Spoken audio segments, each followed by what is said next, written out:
আমাদের নরসিংদী ডিস্ট্রিক্টের কাঁঠাল কেউ খায় না। কাঁঠালের জন্য বিখ্যাত।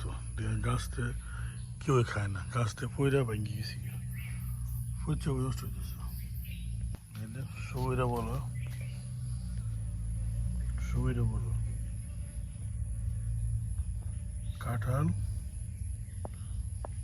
সবইরা বলে কাঁঠাল খাইতেছে। প্রতি জায়গায় জায়গায় শুধু কাঁঠাল আর কাঁঠাল। এই যে কাঁঠাল শুধু পড়তেছে আর পচতেছে, কেউ কাঁঠাল কিনে নেয়, এত সস্তা। এই কাঁঠাল কেউ খায়, ওটা সস্তা। এই কাঁঠাল পচে পড়তেছে, নষ্ট হইতেছে।